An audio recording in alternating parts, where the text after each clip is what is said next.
Comment utiliser sa colère comme outil de connaissance de soi? Alors, on peut être en colère pour plein de raisons, mais pour deux raisons en particulier. La première, c'est soit que c'est quelque chose qui est complètement à l'opposé de ce qu'on est, de nos valeurs, etc. Et que donc du coup ça nous met en colère, première chose.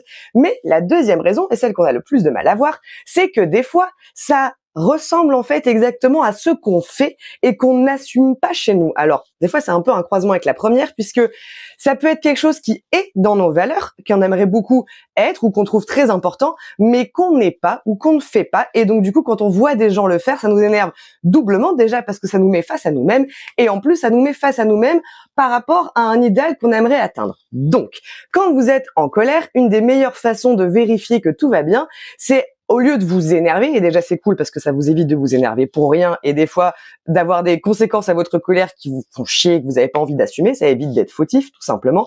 Donc quand quelque chose vous énerve, ou quelqu'un en particulier quelqu'un, avant de vous énerver, posez-vous 2 secondes pour vérifier qu'est-ce qui vous énerve vraiment. Déjà, arrivez à définir qu'est-ce qui vous énerve et qu'est-ce que ça vous fait chez vous. Est-ce que ça vous renvoie à un manque de respect? Est-ce que ça vous renvoie à un sentiment d'indignité, etc. Donc, étudiez le champ des sentiments. Mais avant tout, définir l'action précise qui vous énerve. Par exemple, je déteste les gens qui coupent la parole.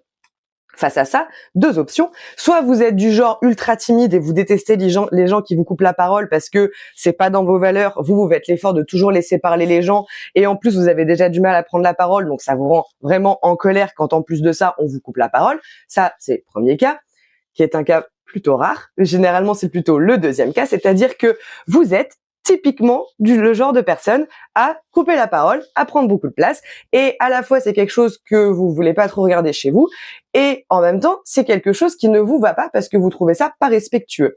L'intérêt de cette démarche-là, c'est déjà de prendre du recul sur sa colère pour éviter de juste s'énerver, et ensuite ça permet d'ouvrir très très grand les portes de la connaissance de ses défauts et d'être parfaitement autonome sur la question, puisqu'il s'agit juste de s'asseoir face à soi-même et de se poser les bonnes questions. C'est un exercice très difficile, donc soyez patient et bienveillant avec vous quand vous essaierez de le faire. N'hésitez pas à le faire par écrit, c'est-à-dire quand vous sentez la colère monter, vous vous isolez et vous essayez dans un petit tableau de lister, ok, c'est quoi le comportement qui m'énerve, pourquoi ça m'énerve, qu'est-ce que je ressens et qu'est-ce que ça dit de moi, et est-ce que je suis vraiment pas du tout comme ça ou est-ce que je suis un peu comme ça et ça me fait chier. Et restez face à ça et essayez de voir comment est-ce que vous pouvez le changer au lieu de vouloir changer l'autre. Parce que des fois, vouloir changer l'autre, c'est s'épargner de se changer soi-même.